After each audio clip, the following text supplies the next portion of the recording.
విజయవాడలో ఒక 3 BHK లేదా 4 BHK ఫ్లాట్ చూస్తున్నారా? అయితే ఇది బందర్ రోడ్ కి దగ్గరగా ఒక మంచి ప్లెజెంట్ లొకేషన్ లో సేల్ కి వచ్చిన గేటెడ్ కమ్యూనిటీ ప్రాజెక్ట్. పక్కా వాస్తు, ఫుల్ ఎమ్యూనిటీస్ తో చాలా లగ్జరీస్ గా నిర్మించారు. సో మీరు గనక ఒక అఫోర్డబుల్ ప్రైసింగ్ లో 3 BHK 4 BHK ఫ్లాట్ సొంతం చేసుకుందాం అనుకుంటే ఇంకా ఆలస్యం చేయకుండా కింద డిస్క్రిప్షన్ ఉన్న కాంటాక్ట్ నెంబర్ కి వాట్సాప్ కాల్ చేయండి.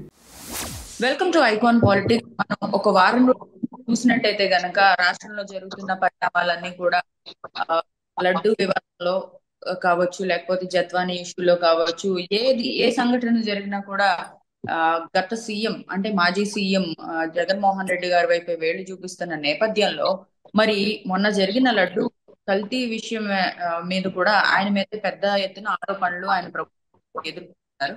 సో మరి అలాంటి సమయంలో ఆయన తిరుపతికి వెళ్లి స్వామివారిని దర్శించుకునే ప్రయత్నం చేస్తాం. డిక్లరేషన్ ఇష్యూ గురించి కూడా పెద్ద ఎత్తున చర్చలు జరిగినాయి.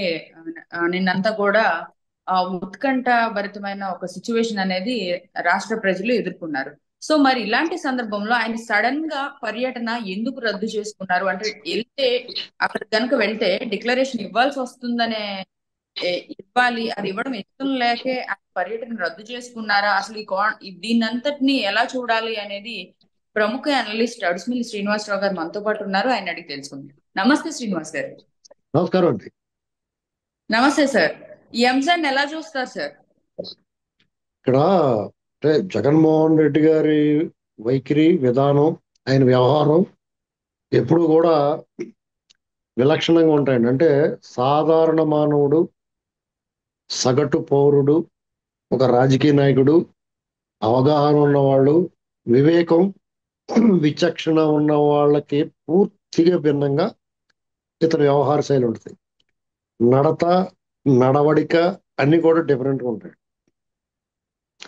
దాన్ని ఆయన అభిమానులు నిజానికి అతను పిచ్చూపులు ఎరునవ్వులు నవ్వుతున్నా నీ నవ్వు మాకు వరం అని చెప్పేసి వాళ్ళు పోగొడుకుంటూ ఉంటారు. Let them go to hell. కానీ ప్రజలతోటి ముడిపడిన అంశాలు, భావోద్వేగాలకి మనోభావాలకి సంబంధించిన పరిణామాలు జరిగినప్పుడు అతను వ్యవహరించిన తీరు ఆక్షేపణీయం, అత్యంత హేయం. ప్రతి దానికి రాజకీయం, కులం, మతం, రంగు పులిమే అతని వైఖరి జుగుప్సాకరం. మన కర్మకాలి ఆ రాజశేఖర రెడ్డి ఇతరాన్ని మన మీద వదిలేసిపోయాడు. ఈ పావుని మనలో వదిలేశారు, యథేచ్ఛగా సంచరిస్తుంది. సరే, తప్పనిసరి తద్దినం. కొంతమంది జగన్మోహన్ రెడ్డి ఆలోచన విధానానికి ఆకర్షితులైన వాళ్ళు, అదే భావజాలం ఉన్నవాళ్ళు, అదే మనస్తత్వం ఉన్నవాళ్ళు, అంటే పైశాచిక మనస్తత్వం, డెఫినెట్గా వాళ్ళందరూ కలిసి మెలిసి పనిచేస్తారు. అది వాళ్ళ వరకు పరిమితమైతే ఆ సమస్య పర్వాలేదు. కానీ మనలాంటి సగటు పౌరుల మీద కూడా ఆ ప్రభావం చూపిస్తుంది. ఇక అసలు విషయానికి వస్తే,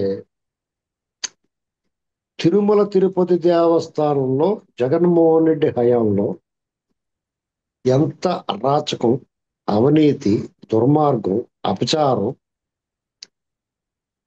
జరిగిందో మనం కళ్ళారా చూసాం, అనుభవించాం. అక్కడికి దేవదేవుని దర్శనానికి కలియుగ వైకుంఠం శ్రీనివాసుడి చెంతకు వెళ్ళిన వాళ్ళందరికీ ఇది అనుభవైక వైద్యమే, ఇది అనుభవం అందరికీ. కానీ ఆ రోజు అక్కడ కొంతమంది భక్తులు తిరగబడి భరించలేక మాట్లాడితే వాళ్ళు నోరు నొక్కారు, దాడులు చేశారు. మాలాంటి వాళ్ళు ఎవరన్నా మాట్లాడినా సోషల్ మీడియాలో, సామాజిక మాధ్యమాల్లోనూ, ప్రధాన మీడియాలో ఎవరన్నా మాట్లాడితే వాళ్ళ మీద కేసుల కత్తి పెట్టారు, బెదిరించారు, భయపెట్టారు. ఎవరి కాళ్ళు ముగ్గబెట్టుకుని కూర్చున్నారంటే 5 ఏళ్ళు. సరే, ప్రభుత్వం మారింది. అప్పుడు జరిగిన అరాచకాల మీద ప్రక్షాళన అక్కడి నుంచే మొదలు పెడతానని చంద్రబాబు నాయుడు గారు ఆ కార్యక్రమం మొదలైంది.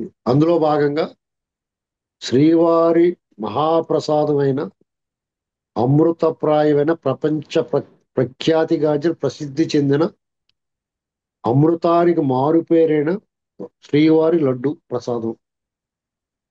ఆ లడ్డు ప్రసాదంలో కల్తీ జరిగిందనేటువంటిది మీకు, నాకు, ఎవరికైనా, హైందవులకి, హైందవేతరులకు కూడా మనస్తాపాన్ని మనోక్లేశాన్ని కలిగించిందండి అది. ఇది సత్యం. ఎందుకంటే అందరి మనసు మూలిగింది, బాధపడింది. అయ్యో ఇలా జరిగింది ఏంటి, ఇంత అపచారమా అనేటువంటి సహజంగానే ప్రతి ఒక్కళ్ళ మనసు కలిచివేస్తుందండి.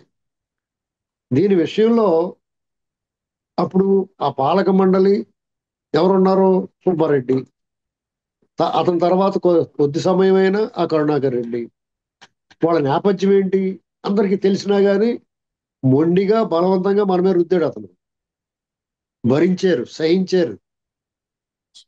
అతను ఇంటికి పంపించారు ప్రజలు. దేవుడి దయతో ఆ అవకాశం ప్రజలకు వచ్చింది, పంపించారు.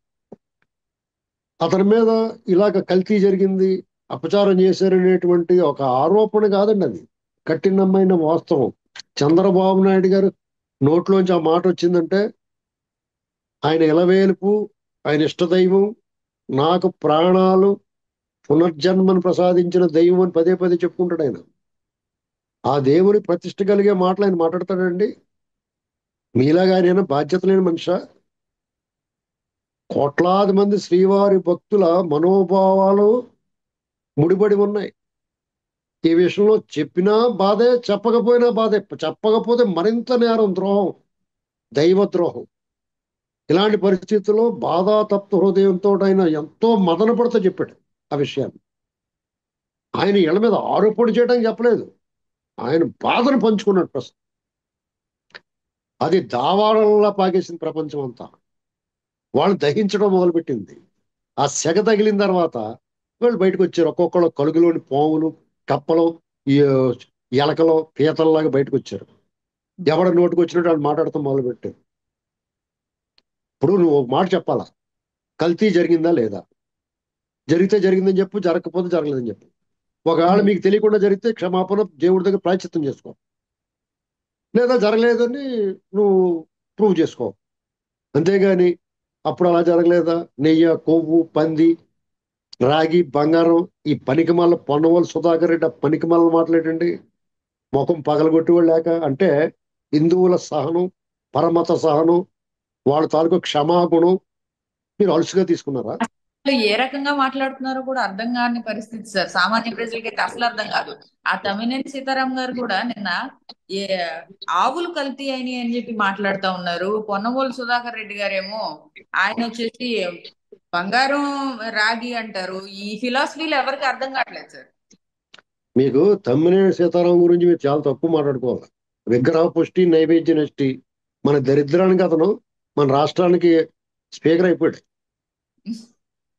ఎందుకంటే ఇది ఒక్కొక్కసారి మనం తెలియకుండా మన మీద పడిపోతాం. ఇప్పుడు దారిలో వెళ్తాం, ఒకసారి చెట్టు కింద నిలబడతాం, నీడ ఉంది కదా అని, టపాల్ మనకి కాకిరెట్టేసేసింది అనుకుంటే ఏం చేస్తాం? అలాంటిదే ఇతని పరిస్థితి కూడా. ఇప్పుడు మనం ఏం చేయలేం కదా, కాసేపు తిట్టుకుని ఆ అందుబాటులో ఏదైనా ఉంటే తుడుచుకోవడానికి ట్రై చేస్తాం అంతే. వాళ్ళ గురించి మనం అసలు అతను జుగుప్సాకరమైన వ్యక్తి. అతని జీవితం, వ్యక్తిగతం కూడా వరస్ట్ అండి. వాళ్ళ ఒకసారి అతను చంద్రబాబు నాయుడు గారి క్యాబినెట్ లో ఉండగా 99 నా ప్రాంతంలో చెప్పు తీసి కొట్టేసింది వాళ్ళ ఆవిడ వచ్చి. అంటే అంత గొప్ప మనుషులు వాళ్ళు. అయితే నిన్న ఇది జగన్మోహన్ రెడ్డి గారు ఎందుకు వెళ్ళలేదంటారు సార్? మీకు ఇక్కడ జగన్మోహన్ రెడ్డి, మీకు మహానటులు చాలా మంది కూడా ఒక్కొక్కసారి తడబడతారు. ఇతను ఎప్పటికప్పుడు బాగా యాక్ట్ చేసేవాడు. అంటే చూడటానికి మీరు చూడండి, ఇతను వాళ్ళ నాన్నగారు చనిపోయినప్పుడు ఏ వెరగని కుర్రోళ్ళ చేతులు పిసుకుంటా రాకెట్ రాగమని ఉంటాడు జబర్దస్త్ లో. ఒక ఆయన మహానటుడు, చాలా బాగా చేస్తాడు. అతను చాలా బ్రహ్మాండంగా యాక్ట్ చేస్తాడు. నేను అతనితో పోల్చుకుంటే రాఘవ్ గారికి నేను క్షమాపణ కోరుకుంటున్నాను. కానీ జగన్మోహన్ రెడ్డి చేతులు పిసుకుంటా, పొట్లాలు కట్టినట్టు చేతులు పట్టుకున్నట్టు పిసుకుంటుంటే నాకు రాకెట్ రాగమే గుర్తుకొస్తాడు. ఇంకోటి ఏంటంటే, వాళ్ళ నాన్నగారు చనిపోయినప్పుడు ఆ సంతకాల శాఖ నుంచి ముఖ్యమంత్రి అయిపోతాం అని వేసాడు స్కెచ్. పెద్ద స్కెచ్ వేసాడు, 10 నిమిషాల పెద్ద స్కెచ్ చేసాడు. అయితే అతను అప్పుడు సాగనివ్వలేదు. ఎందుకంటే అది జాతీయ పార్టీ కాబట్టి పోరా నువ్వు అని చెప్పారండి. ఎందుకంటే ఆ మాట కొత్త అప్పట్లో కాంగ్రెస్ ముఖ్యమంత్రులు చాలా మంది అయ్యారు. కోట్ల జీవాస్కర్ రెడ్డి గారు, చెన్నారెడ్డి గారు, జనార్దన్ రెడ్డి గారు, పివి నరసింహరావు గారు, ఇలాంటి వాళ్ళు చాలా మంది, జలగ వెంకటరావు గారు చాలా మంది ముఖ్యమంత్రులు చేశారు. వాళ్ళ వారసులు వాళ్ళు పోయిన వెంటనే రారా బాబు తీసుకొని మిఠాయి పొట్లం కింద ఇచ్చేయలేదండి ఎవరు. వాళ్ళ అధిష్టానం వాళ్ళ పార్టీ వాళ్ళు ఎవరిని కావాలనుకుంటే వాళ్ళు పార్టీ చేసి పంపించేవారు అక్కడి నుంచి. ఇతను దానికి భిన్నంగా జరిగిన వాడికి ఉక్రోషం తట్టుకోలేక ఇదంతా నాది కదా, నేను ఒక్కడనే దొబ్బేయాలి కదా ఇదంతా, వీళ్ళందరికి ఇంకొకటి దొబ్బుతూ మా నాన్న నాకు ఇచ్చేయడు, ఈ ఆస్తి రాసి ఇచ్చేసాడు నాకు అనుకున్నాడు. అలాగే వాళ్ళ నాన్న ఉన్నంతసేపు కొలగొట్టేయడు శుభ్రంగా దాన్ని కంటిన్యూ చేద్దాం అనుకున్నాడు. కుదరలేదు, కోపం వచ్చేసి పార్టీ పెట్టుకోవచ్చు. పార్టీ పెట్టుకోవచ్చు. పార్టీ పెట్టుకున్నప్పుడు ఆ దిష్టి బొమ్మలో రాష్ట్రం అంతా పెట్టేశాడు. వెళ్ళిపోయి వాళ్ళందరికి డబ్బులు ఇచ్చి పెట్టించేసాడు. ఎక్కడికి ఎవరికండి ప్రేమ? మీ ఇంటికి వెళ్ళి మీకు బొమ్మ ముందు అడ్డంగా ఎవరిదైనా విగ్రహం పెడితే మీకు ఎలాగుంటుంది? ఇలాంటి గొడవండి. పనులన్నీ చేశాడు. ఇలాంటి పనులన్నీ చేశాడు. అయినా భరించారండి ఆంధ్ర వాళ్ళు. వాళ్ళ సహనం ఆకాశం అంత సహనం అండి వాళ్ళకి. నిజంగా వాళ్ళ చేతిలేదు మొక్కాలి, ఒకసారి పువ్వుని ఉమ్మేయాలి. ఎందుకంటే ఆ సహనాన్ని మెచ్చుకున్నా కానీ ఆ సహనం వల్ల ఎంత ముప్పు వచ్చేసింది. వాళ్ళ అమ్మ వాళ్ళ చెల్లెళ్ళు ఏం చెప్పారు?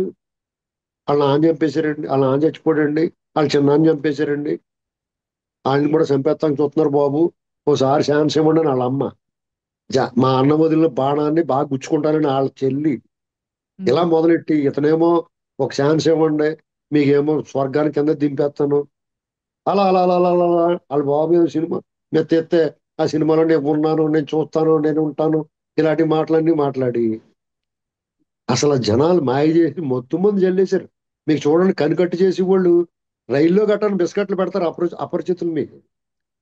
సరే పెడుతున్నాడు కదా అని బిస్కెట్ తినగానే కళ్ళు మత్తు మందు కళ్ళు మూతలాడిపోతే మీ మెళ్ళ బంగారాలు గింగారాలు పట్టుకుపోతారు. అలాంటి వాళ్ళండి వీళ్ళు, అలాంటి ముఠాయిళ్ళది. ఇది రైల్లో ఒక కుటుంబానికి లేకపోతే ఇద్దరికి చేస్తారు. వీళ్ళు సామూహికంగా 5 కోట్ల ఆంధ్రులు చేసేసారు వీళ్ళు. అయిపోయాడు, ముఖ్యమంత్రి అయిపోయాడు. ముఖ్యమంత్రి అయిపోయిన తర్వాత తన వికృత స్వభావం, వికృత స్వరూపాన్ని జనాలకు మెల్లమెల్లగా బత్తకే తొక్కతీత్తం చూసారా, మెల్లమెల్లగా తొక్కొల్చుకుంటాం కదా, అలా కొలిచి తన ముఖాన్ని చూపించాడు. గుండెలు ఎదిరిపోయి అందరికి అయ్యి బాబు ఏంట్రా బాబు ఈయన తెచ్చుకుందాం.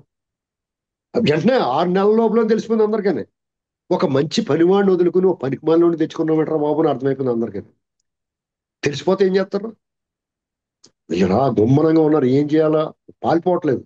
5 ఏళ్ళు వెయిట్ చేశారు, బాధలు పడ్డారు, కొడితే కొట్టించుకున్నారు, గిల్తే గిల్లించుకున్నారు, తిడితే తిట్టించుకున్నారు, ఆస్తులు లాగేస్తే కూడా కళ్ళు వదిలేసి చూశారు.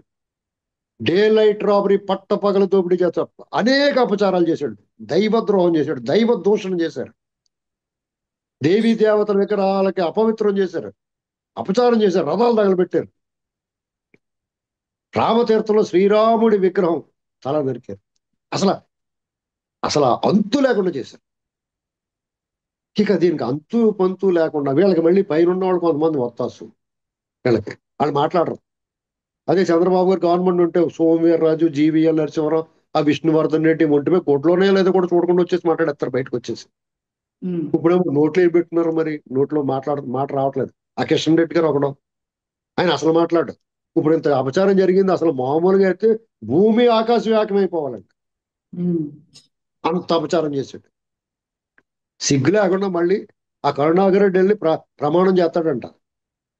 ఆ సుబ్బారెడ్డి వెళ్ళి, వీళ్ళకి ఒక అలవాటు ఉందండి, ఏంటంటే వాళ్ళ బాబాయ్ని చంపేస్తారు, లేకపోతే ఇంకొకటి పైకి పంపించేస్తారు, లేకపోతే ఇలాంటి అపచారం చేస్తారు. కోర్టులకు వెళ్ళిపోయి దీని గురించి ఎవడో మాట్లాడకూడదు. చూసారా ఎంత దారుణం? పిటిషన్ వేసేసుకుంటారు. పిటిషన్ వేసేసుకుని వాళ్ళు కూడా ఆర్డర్ ఇచ్చేస్తారు, ఇంకెవరు మాట్లాడతారు. అసలు ఇదేంటారా? కోర్టులో కూడా ఏమన్నారంటే న్యాయమూర్తులు కూడా, ఏమయ్యా ఇది ప్రజాస్వామ్యం, వాక్ స్వాతంత్ర్యం ఉంది, స్వేచ్ఛగా మాట్లాడొచ్చు, జీవించే హక్కు ఉంది, అది ప్రాథమిక హక్కు కదా, మాట్లాడే హక్కు. మీరు ఇంత దుర్మార్గం చేసేసారు, మీరు చేయలేదంటే మీరు చేయలేదని నిరూపించుకోండి, కానీ వాళ్ళు మాట్లాడొద్దంటే మీరు ఎవరయ్యా అని అన్నారు. వీళ్ళు అడిగినట్టుగా వాళ్ళు కూడా సరే మాట్లాడకూడదు, వాళ్ళు పరువు ప్రతిష్టలు భంగం, వాళ్ళు పరువు ఉంటే కదా భంగం కలగడానికి. వేసమెత్తు, 1 గ్రాములో 100వ వంతు కూడా వాళ్ళకి పరువు లేదు, వాళ్ళ చరిత్రహీనం. అలాంటి వాళ్ళకి ఆ చట్టాలు, న్యాయాలు, వ్యవస్థలు కాపాడుతున్నాయి. అదే విధిగా ప్రమాణకం చేస్తారట. ఏమని ప్రమాణకం చేస్తారు? ఇప్పుడు ఎవరన్నా సాధారణంగా ప్రమాణకాలు ఎక్కడ చేస్తారు? మీ ఇంట్లో ఏదైనా శుభకార్యం జరిగింది అనుకోండి, లేకపోతే మా ఇంట్లో జరిగింది అనుకో, ఎవరన్నా బంధువులు వచ్చినప్పుడు ఏదో వస్తువు, ఆడవాళ్ళు ఏం చేస్తారు సాధారణంగా, స్నానాలు చేయడానికి వెళ్ళినప్పుడు ఆ వస్తువులు తీసి టేబుల్ మీద పెట్టుకుని స్నానం వెళ్తారు.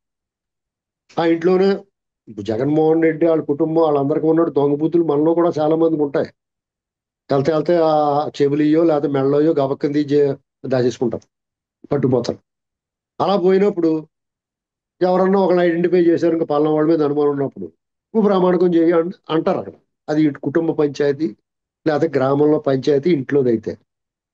ఇది ప్రపంచ ప్రసిద్ధిగాంచిన వేలాది కోట్ల సంపదకు సంపాదించిన ఒక శ్రీనివాసుడు కోట్లాది మంది మనోభావాలకు సంబంధించిన కలియుగ వైకుంఠం సాక్షాత్తు శ్రీ మహావిష్ణువు కొలువైన తిరుమల సంబంధించి నేను ప్రమాణకం చేస్తాను కల్తీ చేయలేదంటే నువ్వు ప్రమాణం చేస్తాయేటి చేయకపోతే నీ మాట ఎవరు నమ్ముతాడు? నువ్వు ఆచరించే మతం ఏంటి? నువ్వు ఎంత ఎన్ని చెప్పుకున్నా సూపర్ స్వామి అంట 40 సార్లు మాలేస్తే సూపర్ స్వామి అయిపోతాడా? అంటే నువ్వు మాల వేసేసి నువ్వేమన్నా ఎప్పుడైనా కానీ నువ్వు మీ ఆవిడ వచ్చి గుళ్ళోకి వచ్చి స్వామి వారికి కైంకర్యాలు నైవేద్యాలు ఇచ్చే దండాలు పెట్టుకున్నారా? ఆవిడ బయటికి ఎక్కడికి వెళ్ళిపోయినా కానీ బైబిల్ ఎటు తిరుగుతుంది. క్రైస్తవాన్ని ఆవిడ విమర్శించారు. అసలు క్రైస్తవులు ఎప్పుడు కూడా దయ, జాలి, కరుణ, పరమత సహనం కలిగి ఉంటారు. ఇది అండర్లైన్ చేసుకోండి. ఈ నకిలీ క్రైస్తవులు ఈ కొత్త భాగ్యవంతుల్లాగా నియో రిచ్ అంటారు, కొత్త భాగ్యవంతులు కూడా ఓవర్ యాక్షన్ చేస్తారు. అలాగా ఈ మత మార్పిడి మతం మార్చుకున్న వాళ్ళే ఈ విపరీతంగా ప్రవర్తిస్తారు. ఆ కరుణాకర్ రెడ్డి ఆయన నాస్తికుడు, పరమ నాస్తికుడు, మామూలు నాస్తికుడు కాదు. అంటే నాస్తికుల్లో కూడా సగం నాస్తికులు, పూర్తి నాస్తికులు, పరమ నాస్తికులు అని ఉంటారు. మొత్తము మధ్యము అధము లాగా. అతను పరమనాస్తికుడు. వెంకటేశ్వర స్వామిని నలరాయి అని చెప్పాడు. విగ్రహారాధన తగదని చెప్తారు వాళ్ళ మతం ఆచరించదు. వాళ్ళ అబ్బాయి పెళ్లి క్రిస్టియన్ సంప్రదాయంలో చేశాడు. అతని పెళ్లి ఎలా చేసుకున్నాడో మనకు తెలదు ఏంటండి. డెఫినెట్ గా చర్చిలో చేసుకుని ఉంటాడు గ్యారంటీ, సూట్ గట్ట వేసుకుని. ఇలాంటి పరిస్థితుల్లో హైందవ సాంప్రదాయాలకి దానికి సంబంధించిన దేవస్థానాలకు మీరు అధిపతులుగా చైర్మన్లుగా ధర్మకర్తలుగా ఎలాగొచ్చేస్తారు? బుద్ధి లేకుండా జాయిన్ ఇస్తారని వద్దండి బాబు. మన మత అపచారం ఇప్పుడు అక్కడ హైందవానికి అపచారం చేస్తున్నారు, అటు క్రైస్తవానికి అపచారం చేస్తున్నట్లు లెక్క. వాళ్ళే మోసం చేస్తున్నట్లు లెక్క. దేన్ని ఫుల్ఫిల్ కాకుండా ఉన్నారు మధ్యలో. వీళ్ళు ప్రమాణం చేస్తారంట. అదలపోండి అన్నాడు చంద్రబాబు నాయుడు గారు. వాళ్ళ మేము విచారణ కమిటీ విజిలెన్స్ చేసినప్పుడు పైనుంచి కింద కారిపోయింది వీళ్ళందరికీ. ఎందుకంటే లడ్డూలో కల్తీయే కాదు, శ్రీవారి అన్నప్రసాదాలు వెంగమాంబ అన్నప్రసాదం అక్కడ వీళ్ళు చేసిన అరాచకం, అవినీతి, దుర్మార్గం, నిర్లక్ష్యం, శ్రీవారి భక్తుల్ని ఇబ్బంది పెట్టిన విధానం, ఆ కాంట్రాక్టులు, నల్లమల అడవుల్లో శేషాచల అడవుల్లో ఎర్రచందనం దొంగిలించడం, ఆ యాత్రికుల్ని ప్రతిష్ట దిగజార్చే విధంగా తిరుపతి మళ్ళీ రాకూడదనే విధంగా భక్తుల్ని వేధించిన తీరు, వీటిలన్నిటి మీద విజిలెన్స్ ఎంక్వైరీ విచారణ జరిగిందంటే ఈ దొంగలందరూ మొత్తం ఎక్కడెక్కడ వాళ్ళు వచ్చేస్తారు. వీళ్ళందరికీ అది భయం పట్టుకుంది. ఎందుకంటే రాష్ట్రంలో జరిగిన 5 ఏళ్ళు రోజుకు 1 తప్పులు చేశారు. అది వేరే, ఇది వేరే. వీళ్ళు ఎవరితో పెట్టుకున్నారో? శ్రీనివాసుడితో పెట్టుకున్నారు, వెంకన్న బాబుతో పెట్టుకున్నారు. ఆయన ఎలాంటోడు? నిమీలిత నేత్రాలతో ఈ ప్రపంచానికి వీక్షిస్తూ ఉంటాడు. ఒక సర్వైలెన్స్, ఎప్పుడు ఎవరికి ఎలాంటి శిక్ష పడాలి అప్పుడు చేస్తాడంటే చేయగలిగితే మనకు మళ్ళీ అమ్మ అని కొండ వదిలేయండి. ఆయన ఎప్పుడు చేయాలో అప్పుడు చేస్తాడు. ఖచ్చితంగా టైం చూసాడు, మడతలు పెట్టేసాడు. ఎక్కడికి లెగిసి ప్రసక్తి ఉండదు. అయితే ఇక్కడ దీన్ని అంటే వీళ్ళు ఎలాంటి వాళ్ళు అంటే ఎలాంటి పరిస్థితుల్లో కూడా దీన్ని మత కల్లోలాలు, మతం వైపు తీసుకెళ్లాలని ట్రై చేశాడు. నేను వెళ్తాను కొండ మీదకి, నడిచి వెళ్తాను అన్నాడు. వీడు ఒంగుని కొబ్బరికాయ కొట్టలేడు కానీ నువ్వు ఎట్లెక్కేస్తాడా? అసలు ఏదన్నా అంటే ఇప్పుడు ఎవరన్నా చెప్పడానికి కూడా, ఇప్పుడు నేను నాకేం అక్కలేదండి ఆకాశం మీద పోకుండా వెళ్ళిపోతాను నేను అన్నాను, ఎవరన్నా అవరా నా పిచ్చి వచ్చింది అనుకుంటారు అనుకోరా? ఏంటండి ఇప్పుడు అలాంటి మాటలు మాడితే వాళ్ళ ఈ కొడాలి నాని థర్డ్ సిట్లా పిడుగుపడిన టెంకాయ మోహన్లా ఉంటాడు కొడాలి నాని. చూసారు మీరు? టెంకాయ మోహన్ అంటే కొబ్బరి చెట్టు మీద పిడి కట్టింది అనుకోండి, ఆ చెట్టు అవతారం ఎలా ఉంటుంది అలా ఉంటాడు. ఆడు కూడా మాట్లాడతాడు. ఇలాంటి మాటలు జనాలు ఎర్రెక్కించేస్తాయి. మాలాంటి వాళ్ళు పద్ధతిగా మాట్లాడదాం ఉన్న వాళ్ళు కూడా చిరాకు వచ్చేసి వాళ్ళని దూషించే స్థాయికి దిగజార్చేసి ఉన్నాడు, తయారైపోయాడు. మరి అలా చెప్పినోడు వెళ్ళాడా? వెళ్ళలేదు. నాలాంటి వాళ్ళు ఏం చెప్పా ఉంటే డెక్లరేషన్ ఫస్ట్ నేనే చెప్పాను, నువ్వు అలిపిరి దగ్గర డెక్లరేషన్ ఇచ్చి ఎక్కల పైకి అందరు డెక్లరేషన్ ఇవ్వడా నీ నొప్పేటి? నువ్వు హిందూ అనుకో, నేను హిందువుని బహిరంగంగా ప్రకటించి నేను డెక్లరేషన్ ఇవ్వాల్సిన అవసరం లేదని చెప్పాలి.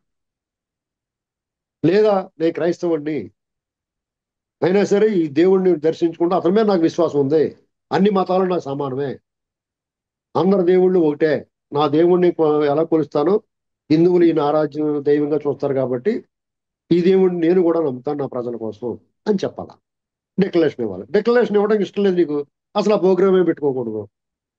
సోషల్ మీడియా అంత దారుణంగా ఉంటుంది తెలుసండి.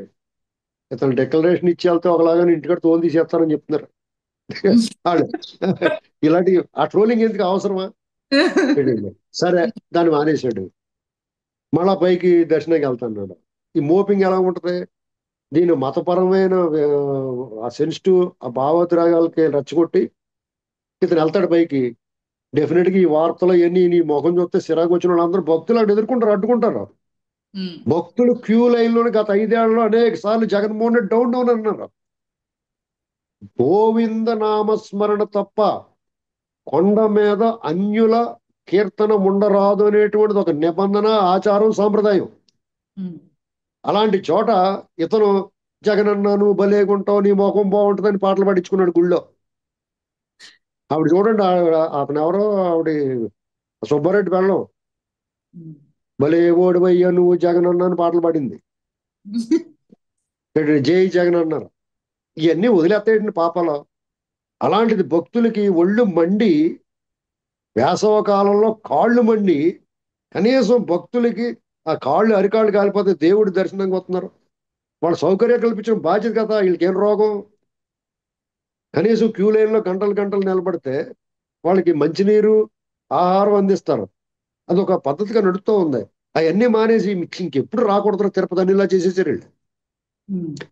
అయినా దేవదేవుడిని ఎందుకు వదులుకుంటారు? ఈడే పక్కపోయాడు కానీ మరి పునరుద్ధరించబడి అన్ని. ఇలాంటి పరిస్థితుల్లో అక్కడ గొడవలు రేపడానికి ప్లాన్ వేసాడు. వీళ్ళు బతుకంతా అంతేనండి. కట్టర్. ఇప్పుడు రజనీకాంత్ గారు ఏం చెప్తాడు?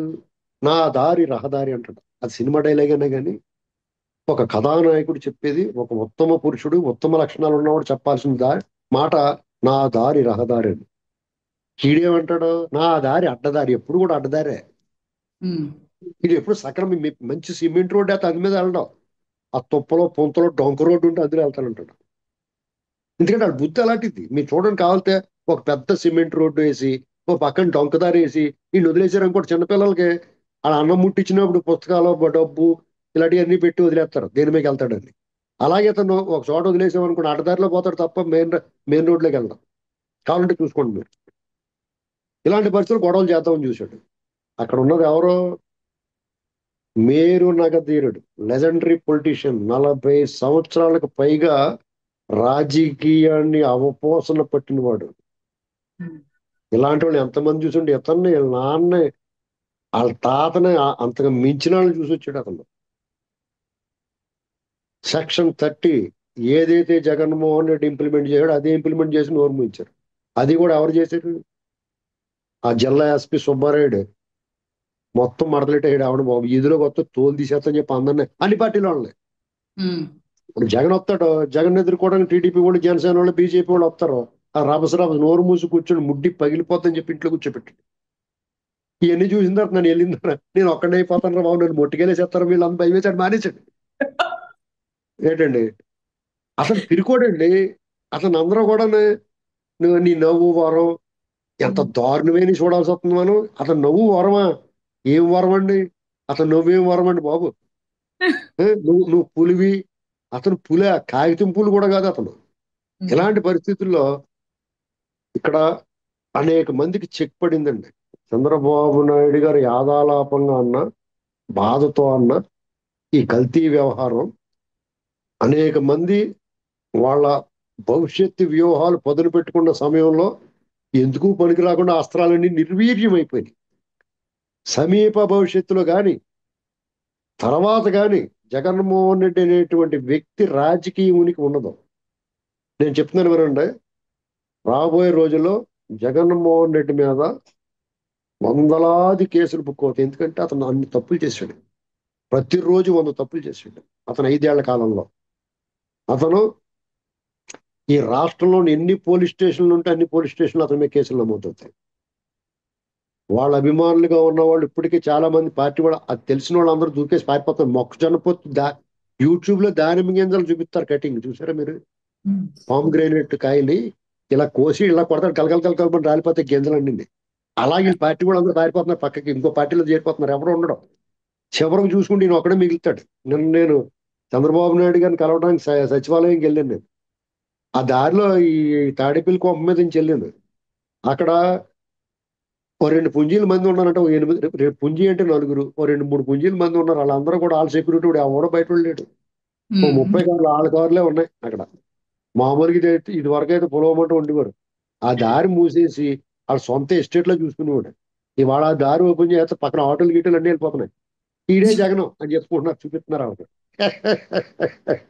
ఇలాగా అంటే నేను అతను అవమానించాలని కాదు, అతన్ని అతన్ని మిస్ అతని గౌరవం కలగాలి మనకు. మాజీ ఆయన ముఖ్యమంత్రి రాష్ట్రాన్ని పరిపాలించినాడు. ఆలోచన వచ్చేస్తుంది సార్. ఆ అభిమానం అంతా కోల్పోయాడు అతను. అతను రాజకీయానికి తిరుమల తిరుపతి దేవస్థానం ఇప్పుడు మిమ్మల్ని నన్ను సగటు పౌరుల్ని రాజకీయ ప్రత్యర్థుల్ని వేధించాడంటే దానికి ఒక అర్థం ఉంది. రాజకీయ ప్రత్యర్థులు వేధించాడంటే ఒకటి, సామాన్య ప్రజలను వేధించాడు, సహించారు, భరించారు, ఇంటికి పంపించారు. దేవుడితో కూడా పెట్టుకుంటూ పెట్టండి, మతాలు కోట్లాది మంది విశ్వాసాలతో పెట్టుకుంటూ పెట్టి, పైగా దానికి నా మతం అభిమతం అదంటే మానవత్వం అంట. అసలు అసలు తన మతం మానవత్వం అంటే నేను అక్కడ ఏదీ లేదు దగ్గరలో తల కోడకేసి కొట్టేసుకుంది నేను. అంటే అలాంటివి వినాల్సిన దుర్గతి పెట్టేసింది మనకి. నీ మానవత్వం మీ బాబాయ్ ముక్కల కింద నరికించేసినప్పుడు ఏమైంది? కోడిగత్ సీన్ 5 ఏళ్ల పాటు మహా పాపం కదండి అది. నీకు అతను నువ్వు అతను పొడిచాడో లేదో, నువ్వు ఎంత డ్రామా ఆడేసో, గబగబా హైదరాబాద్ వెళ్ళిపోయి కట్లు కట్టేసుకుని, ఆ డాక్టర్ కూడా ఇతనికి మెడికల్ రిపోర్ట్ సాయంత్రానికల్లా రిపోర్ట్ ఇచ్చివాడు. ఇతనికి ఎలాగా ఈ హృదయ స్పందన ఎంత ఉంది, రక్తపోటు ఎంత ఉంది, ఇలాంటి రిపోర్ట్ సిగ్గులేదండి వాళ్ళు ఎవరికైనా. తర్వాత ఎంతమందిని చంపించాడండి డాక్టర్ సుధాకర్. అసలు ఇంకో విషయం చెప్పాలి మీకు ఏంటంటే, వీళ్ళ నాన్నతో మాట్లాడతానని చెప్పేవాడు, ఆత్మతో, వాళ్ళ నాన్నగారు ఆత్మతో మాట్లాడతానని చెప్పేవాడు మనకి ఇది వరకు. నేను మా నాన్నగారితో అర్ధరాత్రి 1:00, 2 ఆ ప్రాంతంలో మా నాన్నగారితో మాట్లాడుతున్న ఆత్మతోటి అని చెప్పేవాడు. ఇది ఎర్ర బాబు నిజంగానే మాట్లాడుతున్నాడు అయితే ఏమన్నా అనుకునేవారు అందరం. ఇది వీళ్ళ బాబాయిని పైకి పంపించేసిన తర్వాత వాళ్ళ నాన్నగారు వస్తా మానేశాడు. అంటే వాళ్ళ నాన్నగారికి ఏం ఊసిపో కిందకు వచ్చి కూడా ఇతనితో మాట్లాడేవాడు. వాళ్ళ చిన్నాన్ని సావదో పైకి పంపించేశారు కదా, అతను వెళ్ళి చెప్పుంటాడు, అన్నయ్య చూడు నన్ను ఎలా చంపేశారు వీళ్ళు, గొడ్డలు ఇచ్చి నరికేశారు నన్ను, నా మొహం మీద టిక్కా పెట్టి అది వేశారు, నా మీద కూర్చున్నాడు ఒకడు దొంగలా దున్నపోతులో ఉన్నవాడు, నా మీద కూర్చున్నాడు, నా పీకి పీసుకేశారు, నన్ను కొట్టి నా చేత లెటర్ రాయించారు, ఫోన్లే చంపారు, ఏ విషమో ఇచ్చేసి నిద్దట్లో పోయేలా చేయాలి కదా, నన్ను ఇంత హింసించి చంపుతారు వీళ్ళు, పైగా తీసుకెళ్లి బాత్రూమ్ లో కమోటుకి తలకాయ బదలు కొట్టేశారు అని చెప్పినోడు. కానీ బాధపడిపోయి ఉంటాడు డాక్టర్ కదా ఆయన కదా. అరే తమ్ముడు ఎంత బాధ చేసి నేను సచ్చినా వెళ్ళనాడు దగ్గర, కానీ అప్పుడప్పుడు వెళ్ళివాడు, రోజు వెళ్ళి కూడా అలా తగ్గించేసాడు. కానీ వాళ్ళ అమ్మనాళ్ళ చెల్లి కూడా ఇంట్లో తరివేసిన తర్వాత ఇంకా బాగా బాధ వచ్చేసి వెళ్తా మనిషాడు. సరే ఇతను మాత్రం వాళ్ళ నాన్నగారి కోసం చూసి కూడా ఇంకా వస్తాడా అని చెప్పేసి ప్రార్థన చేసుకుంటే కళ్ళు మూసుకొని కొవ్వొత్తి తెలిగించి చూసిపోడు. చూస్తుంటే డాక్టర్ సుధాకర్ వచ్చిపోడు, ఆయన ఆత్మ వచ్చింది. ఏమండి జగన్మోహన్ రెడ్డి గారు, నేనేం తప్పు చేశాను, మాస్కే కదా అడిగాను, దానికి ఆ మాత్రానికి నా పెడరెక్కలు విడిచికట్టి రోడ్డు మీద కూర్చోబెట్టి నన్ను పిచ్చోడని ముద్రేసి నా చావు కారణమయ్యారు మీరు, మీకు న్యాయమా, మీకు ధర్మమా? అచ్చం జగన్ ఎలాగ అడుగుతాడు, అలాగ అడిగాడు నిన్న మొన్న, మీకు న్యాయమా, మీకు ధర్మమా అని అడిగాడు కదా, అచ్చం అలాగే అడిగిపోడు. అతను అడిగిందని అతను మళ్ళీ మనకు చెప్పాడు. అతను అలాగే వెళ్ళాడో లేదో డ్రైవర్ సుబ్రహ్మణ్యం వచ్చిపోడు. డ్రైవర్ సుబ్రహ్మణ్యం ఆత్మ, ఏమండి సార్, నేను మీ పార్టీ ఎమ్మెల్సీ అనంతబాబు దగ్గర డ్రైవర్గా పనిచేసేవాడిని, అతను నమ్మిన బొంటి కింద ఉండిపోండి, అతని బదులు అతని వ్యవహారాలన్నీ నేనే చూసుకోండి, అలాంటిది నన్ను చంపేసి మా ఇంటికి పార్టీలు చేసాడు అతను, ఎంత బరిదిగింపండి, ఆడు మీరు ఎమ్మెల్సీ మీ పక్కన కూర్చోబెట్టుకుంటున్నారో, నా ఎస్సీ నా ఎస్టీ నా బీసీ అంటారు మీరు, ఇదేనానండి అని అతను వచ్చేవాడు. వాళ్ళిద్దరు ఎలా వెళ్ళారో లేదో తోట చంద్రయ్య వచ్చేవాడు.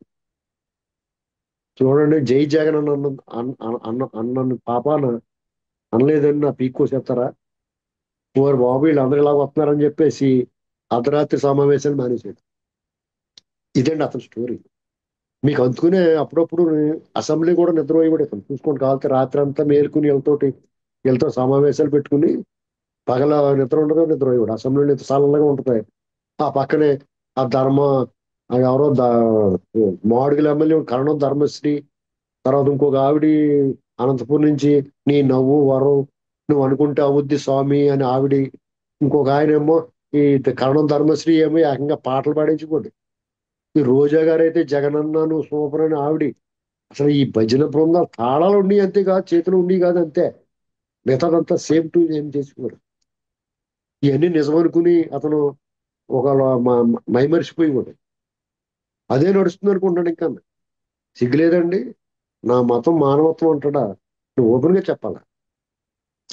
నువ్వు క్రైస్తవాన్ని ఆచరిస్తున్నావు, నువ్వు క్రైస్తవులు కూడా మోసం చేయకు, హిందువులు మోసం చేసావు. అక్కడికి నీ ఆ పాపానికి పరిహారం ఇప్పుడు అనుభవిస్తున్నావు. ప్రాయశ్చిత్తం నీకు జరగాల. నువ్వు పశ్చాత్తాపం లేదు నీలో, నువ్వు చేసిన అరాచకాలకి నీకు ఖచ్చితంగా ప్రాయశ్చిత్తం ఉంటుంది.